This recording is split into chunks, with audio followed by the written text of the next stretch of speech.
എനിക്കൊരു ശീലമുണ്ട്. എനിക്ക് എന്തെങ്കിലും ഐഡിയാസൊക്കെ മൈൻഡിൽ വരികയാണെന്നുണ്ടെങ്കിൽ ഞാനപ്പം തന്നെ അത് എഴുതി വെക്കും. അതിപ്പോൾ ഞാൻ ഉറങ്ങാൻ കിടക്കുന്ന സമയത്ത് വരെ കണ്ണടച്ച് നമ്മളിങ്ങനെ കിടക്കുന്ന ടൈമിൽ എന്തെങ്കിലുമൊക്കെ ഒരു ഐഡിയ വരികയാണെന്നുണ്ടെങ്കിൽ ഞാൻ വേഗം നീച്ചാണ്ട് വേഗം എഴുതി വെക്കും. അങ്ങനെ ഒരു ശീലമൊക്കെ ഉണ്ട്. അത് ഞാനൊരു 2-3 കൊല്ലം മുൻപ് പോളിയിൽ പഠിക്കുമ്പോൾ എനിക്കൊരുപാട് സപ്ലി കുറേ ഉണ്ടായിരുന്നു.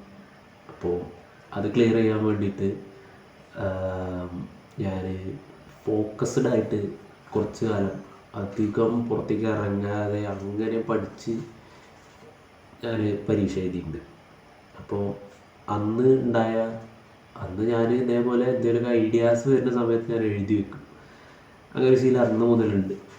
അപ്പം അന്ന് ഞാൻ എഴുതി വെച്ചൊരു ഐഡിയ ബുക്കൊക്കെ ഒന്ന് ഇങ്ങനെ നോക്കുമ്പോൾ അതിൽ നിന്ന് കിട്ടിയൊരു ഐഡിയ എടുത്ത് ഞാൻ എൻ്റെ എക്സ്പീരിയൻസിൽ നിന്ന്, അതായത് ഞാനന്ന് അത്രയും ഫോക്കസ്ഡ് വർക്ക് ചെയ്തത് കൊണ്ട് എനിക്ക് മനസ്സിലാക്കാൻ പറ്റിയൊരു കാര്യം ഞാൻ എഴുതി വെച്ചു.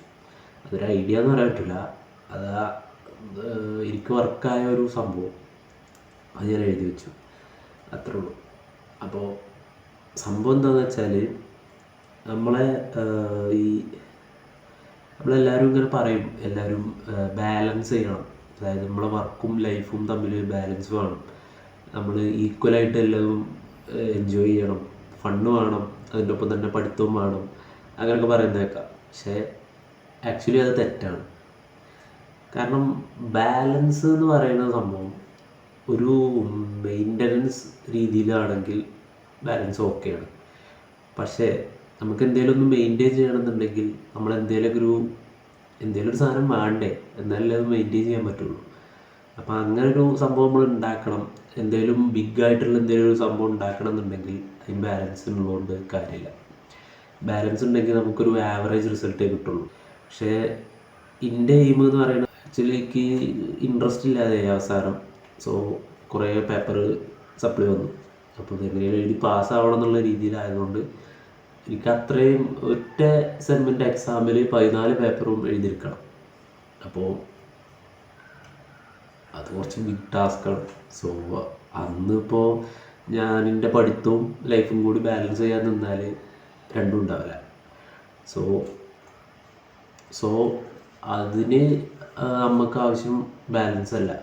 ബാലൻസ് ചെയ്ത് ഞാനിപ്പോൾ അന്ന് ലൈഫും പഠിത്തവും കൂടി, അതായത് കുറച്ച് ഫൺ അങ്ങനത്തെ രീതിയിലുള്ള ഒരു എൻജോയ്മെൻറ്റ് എൻ്റർടൈൻമെൻറ്റ് രീതിയിലുള്ളതും, പിന്നെ ഈ പഠിത്തവും പേപ്പർ ക്ലിയർ ചെയ്യണം എന്നുള്ള ഒരു എയിമും രണ്ടും കൂടി ബാലൻസ് ചെയ്യാൻ നിന്നുണ്ടെങ്കിൽ രണ്ടും എനിക്ക് കിട്ടില്ല.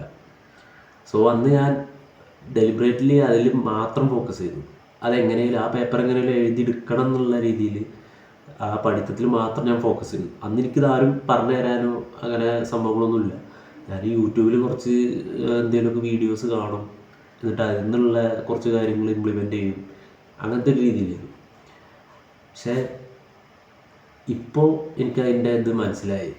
ഞാനിപ്പോൾ കുറച്ച് ഇതിനെപ്പറ്റി റിസർച്ച് ചെയ്ത് നോക്കിയപ്പോൾ ഇതാണ് ആക്ച്വലി റൈറ്റ്. ഇത് നമ്മുടെ ലൈഫിലും നമുക്ക് ഇംപ്ലിമെൻറ്റ് ചെയ്യാം. നമുക്ക് എന്തെങ്കിലും വലിയ ഗോൾസ് അല്ലെങ്കിൽ വലിയ എയിമൊക്കെ ഉള്ള ആളാണെന്നുണ്ടെങ്കിൽ അയാൾക്ക് ഒരിക്കലും ബാലൻസ് ചെയ്താണ്ട് ലൈഫ് മുന്നോട്ട് കൊണ്ടുപോയി അത് അച്ചീവ് ചെയ്യാൻ പറ്റില്ല. Because balance is for maintenance. In order to maintain something you have to create something. അങ്ങനെ ഈ വലിയ വലിയ ഗോൾസ് അല്ലെങ്കിൽ വലിയ വലിയ എയിമൊക്കെ ഉള്ള ആൾക്കാർക്ക് ഒരിക്കലും ബാലൻസ് എന്ന് പറഞ്ഞ സംഭവം നടക്കില്ല.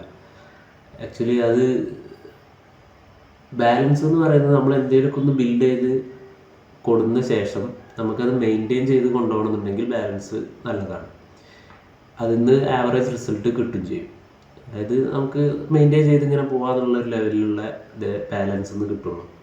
ഈ പ്രൊഡക്ടിവിറ്റിയും എൻ്റർടൈൻമെൻറ്റും ബാലൻസ് ചെയ്ത് കൊണ്ട് നടക്കുമ്പോൾ രണ്ടിന്നും 50% നമുക്ക് ഔട്ട്കം കിട്ടുള്ളൂ. 50% എൻ്റർടൈൻമെൻറ്റും കിട്ടുള്ളൂ, 50% പ്രൊഡക്ടിവിറ്റിയും കിട്ടുള്ളൂ. ബാലൻസ് അങ്ങനെയുള്ള കാര്യങ്ങൾക്ക് നല്ലതാണ്, 50-50 എന്നുള്ള രീതിയിൽ പോകാൻ. പക്ഷേ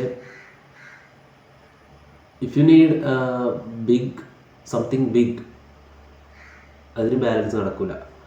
അതിനൊരു ഡെലിബറേറ്റ് ഇംബാലൻസ് അത്യാവശ്യമാണ്.